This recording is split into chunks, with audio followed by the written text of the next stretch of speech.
ಮಹಿಳೆಯರಿಗಾಗಿ ಕೆಲವು ಸಲಹೆಗಳು. ಕೂದಲನ್ನು ಎಂದಿಗೂ ಕೂಡ ಬಿಸಿ ನೀರಿನಿಂದ ತೊಳೆಯಬಾರದು. ಇದರಿಂದ ಕೂದಲಿನ ಬುಡ ದುರ್ಬಲಗೊಳ್ಳುತ್ತದೆ ಮತ್ತು ಕೂದಲು ಉದುರಲು ಶುರುವಾಗುತ್ತದೆ. ನಲ್ಲಿಕಾಯಿಯನ್ನು ತಿನ್ನುವುದರಿಂದ ದೇಹದಲ್ಲಿ ಎಂದಿಗೂ ಕೂಡ ವಿಟಮಿನ್ ಸಿಯ ಕೊರತೆ ಉಂಟಾಗುವುದಿಲ್ಲ. ಕೈಕಾಲಿನ ಗಂಟುಗಳಲ್ಲಿ ನೋವಿದ್ದರೆ ಅದಕ್ಕೆ ಶುಂಠಿಯ ರಸವನ್ನು ಹಚ್ಚಿ ತಿಕ್ಕಬೇಕು. ಇದರಿಂದ ನೋವು ಕಡಿಮೆಯಾಗುತ್ತದೆ.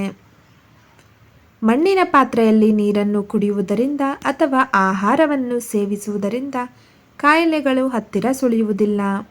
ಯಾಕೆಂದರೆ ಮಣ್ಣಿನ ಪಾತ್ರೆಯಿಂದ ನಮ್ಮ ದೇಹಕ್ಕೆ ಅಗತ್ಯವಿರುವ ಮಿನರಲ್ಸ್ಗಳ ಪೂರೈಕೆ ಆಗುತ್ತದೆ.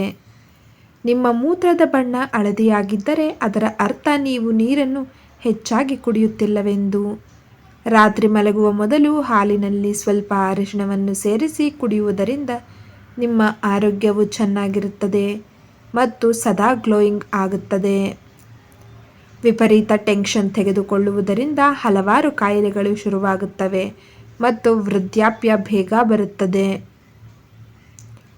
ಬಾಳೆಹಣ್ಣಿನ ಸಿಪ್ಪೆಯನ್ನು ಮುಖಕ್ಕೆ ತಿಕ್ಕುವುದರಿಂದ ಮುಖದ ಚರ್ಮ ಮೃದುವಾಗುತ್ತದೆ. ಹೀಗಾಗಿ ಬಾಳೆಹಣ್ಣನ್ನು ತಿಂದು ಸಿಪ್ಪೆಯನ್ನು ಎಸೆಯಬೇಡಿ.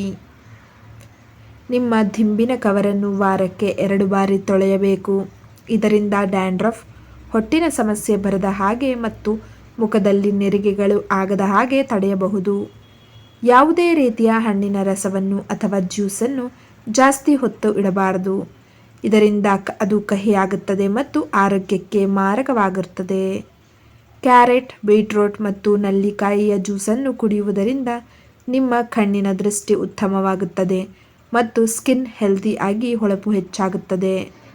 ನಿಮ್ಮ ಕಾಲಿನಲ್ಲಿ ಚಪ್ಪಲಿಯಿಂದ ಕಲೆಗಳಾಗಿದ್ದರೆ ಅಥವಾ ಕಜ್ಜಿಯ ಕಲೆಗಳಾಗಿದ್ದರೆ 1 ಚಮಚ ಗ್ಲಿಸರಿನ್ಗೆ 2 ಹನಿ ನಿಂಬೆ ರಸವನ್ನು ಹಾಕಿ ಪ್ರತಿದಿನ ಮಾಲೀಶು ಮಾಡಿ.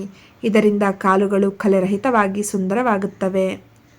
ದಿನ ರಾತ್ರಿ ಮಲಗುವ ಮೊದಲು ಬಾದಾಮಿ ಎಣ್ಣೆಯನ್ನು ಹಚ್ಚಿಕೊಂಡು ಮಲಗಿ. ಇದರಿಂದ ನಿಮ್ಮ ತ್ವಚೆ ಗ್ಲೋಯಿಂಗ್ ಆಗುತ್ತದೆ ಮತ್ತು ನೆರಿಗೆಗಳು ಕಡಿಮೆಯಾಗುತ್ತವೆ. 1 ಚಮಚ ನೆನೆಸಿದ ಮೆಂತ್ಯವನ್ನು ಪೇಸ್ಟ್ ಮಾಡಿ ಹಾಲಿನೊಂದಿಗೆ ಸೇರಿಸಿ ಮುಖಕ್ಕೆ ಹಚ್ಚಿಕೊಳ್ಳಿ. ಇದರಿಂದ ನಿಮ್ಮ ತ್ವಚೆ ಟೈಟ್ ಆಗಿ ಗ್ಲೋಯಿಂಗ್ ಆಗುತ್ತದೆ. ಮಲಗುವಾಗ ಕಾಲಿನ ಪಾದಕ್ಕೆ ವಿಕ್ಸನ್ನು ಹಚ್ಚಿಕೊಂಡು ಮಲಗಿದರೆ ಶೀತದಿಂದ ಮುಕ್ತಿ ಸಿಗುತ್ತದೆ. ಆಕ್ನೆ, ಪಿಂಪಲ್ನ ಸಮಸ್ಯೆ ಇದ್ದರೆ ಕರಿಬೇವಿನ ಪೇಸ್ಟ್ ಅಥವಾ ಕರಿಬೇವಿನ ರಸವನ್ನು ಮುಖದ ಮೇಲೆ ಹಚ್ಚಿಕೊಳ್ಳಿ. ಹೀಗೆ ನಿಯಮಿತವಾಗಿ ಮಾಡುವುದರಿಂದ ಆಕ್ನೆ, ಪಿಂಪಲ್ನ ಸಮಸ್ಯೆ ಕಡಿಮೆಯಾಗುತ್ತದೆ. ಬೆಳಿಗ್ಗೆ ಮೊಸರನ್ನು ತಿನ್ನುವುದರಿಂದ ದೇಹಕ್ಕೆ ತಂಪು ಸಿಗುತ್ತದೆ ಮತ್ತು ಜೀರ್ಣಕ್ರಿಯೆಯು ಸರಾಗವಾಗಿ ಆಗುತ್ತದೆ. ಪ್ರತಿದಿನ ಮೊಸರು ಅಥವಾ ಮಜ್ಜಿಗೆಯನ್ನು ಸೇವಿಸುವುದರಿಂದ ಯೂರಿನ್ ಇನ್ಫೆಕ್ಷನ್ನ ಸಮಸ್ಯೆ ಬರುವುದಿಲ್ಲ. ನಿಮ್ಮ ಮೂಳೆಗಳಲ್ಲಿ ಕಟ್ಕಟ್ನ ಶಬ್ದ ಬರುತ್ತಿದ್ದರೆ ಅದರ ಅರ್ಥ ನಿಮಗೆ ಕ್ಯಾಲ್ಸಿಯಂನ ಕೊರತೆ ಇದೆ ಎಂದು. ಕ್ಯಾಲ್ಸಿಯಂನ ಕೊರತೆಯನ್ನು ನೀಗಿಸಲು ಹಾಲು, ಮೊಸರು, ಸೋಯಾಬೀನ್ ಮತ್ತು ಪನ್ನೀರನ್ನು ಸೇವಿಸಿ. ಅನ್ನವನ್ನು ಬಸಿದ ನೀರು ತುಂಬ ಲಾಭದಾಯಕವಾಗಿರುತ್ತದೆ. ಅದನ್ನು ಕೂದಲಿನ ಬುಡಕ್ಕೆ ಹಚ್ಚಿದರೆ ಕೂದಲು ಉದುರುವುದು ಕಡಿಮೆಯಾಗುತ್ತದೆ. ನಿಮಗೆ ಮೂತ್ರದಲ್ಲಿ ಉರಿ ಇದ್ದರೆ ಅಥವಾ ಕಿಡ್ನಿ ಸ್ಟೋನ್ ಸಮಸ್ಯೆ ಇದ್ದರೆ ಪ್ರತಿನಿತ್ಯ ಎಳನೀರನ್ನು ಸೇವಿಸಬೇಕು.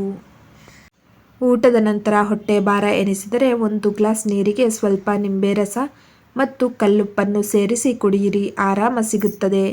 ಅಧಿಕ ಪ್ರಮಾಣದಲ್ಲಿ ಉಪ್ಪನ್ನು ಸೇವಿಸುವುದರಿಂದ ಹೈ ಬ್ಲಡ್ ಪ್ರೆಷರ್ನ ಸಮಸ್ಯೆ ಶುರುವಾಗುತ್ತದೆ. ಊಟವಾದ ನಂತರ ಜೀರಿಗೆಯ ಪುಡಿಯನ್ನು ತಿನ್ನುವುದರಿಂದ ಜೀರ್ಣಕ್ರಿಯೆ ಸರಾಗವಾಗುತ್ತದೆ. ಮಹಿಳೆಯರಲ್ಲಿ ನಿದ್ರಾಹೀನತೆ ಸಮಸ್ಯೆ ಇದ್ದರೆ ಅದರಿಂದ ಅವರ ದೇಹದ ತೂಕ ಹೆಚ್ಚಾಗುತ್ತದೆ.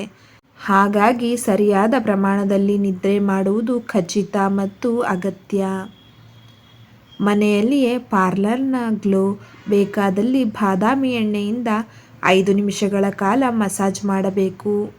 ಬಾದಾಮಿ ಎಣ್ಣೆಯಲ್ಲಿ vitamin A, vitamin E, omega 3 fatty acid ಇದೆ. ಇದು ಸ್ಕಿನ್ನಿಗೆ ಪೋಷಣೆಯನ್ನು ಕೊಟ್ಟು ಸ್ಕಿನ್ ಹೊಳೆಯುವಂತೆ ಮಾಡುತ್ತದೆ. ಒದ್ದೆ ಬಟ್ಟೆಯನ್ನು ನಾಭಿಯ ಮೇಲೆ ಇಡುವುದರಿಂದ ಉರಿ ಮೂತ್ರದಿಂದ ಆರಾಮ ಸಿಗುತ್ತದೆ. ಖಾಲಿ ಹೊಟ್ಟೆಯಲ್ಲಿ ಸೋಂಪು ಕಾಳಿನ ನೀರನ್ನು ಕುಡಿಯುವುದರಿಂದ ತೂಕ ಬೇಗ ಕಡಿಮೆಯಾಗುತ್ತದೆ. ಪ್ರತಿದಿನ ನಲ್ಲಿಕಾಯಿಯನ್ನು ತಿನ್ನೋದ್ರಿಂದ ಕಣ್ಣು ಮತ್ತು ಕೂದಲಿನ ಆರೋಗ್ಯ ಸುಧಾರಿಸುತ್ತದೆ. ಹರಳೆಣ್ಣೆಯನ್ನು ಕೂದಲಿನ ಬುಡಕ್ಕೆ ಹಚ್ಚಿ ಮಸಾಜ್ ಮಾಡುವುದರಿಂದ ಕೂದಲು ಸ್ಟ್ರಾಂಗ್ ಆಗುತ್ತದೆ ಮತ್ತು ಕೂದಲು ಉದುರುವುದು ನಿಲ್ಲುತ್ತದೆ. ಈ ಎಲ್ಲ ಟಿಪ್ಸ್ಗಳು ನಿಮಗೆ ಉಪಯುಕ್ತವಾಗಿದೆ ಎಂದು ಭಾವಿಸುತ್ತೇನೆ. ಇನ್ನು ಇದೇ ರೀತಿ ಟಿಪ್ಸ್ಗಳಿಗಾಗಿ ನಮ್ಮ ಚಾನಲನ್ನು ಸಬ್ಸ್ಕ್ರೈಬ್ ಮಾಡೋದನ್ನು ಮರೆಯಬೇಡಿ. ಇಲ್ಲಿಯವರೆಗೆ ವಿಡಿಯೋ ನೋಡಿದ್ದಕ್ಕಾಗಿ ಧನ್ಯವಾದಗಳು.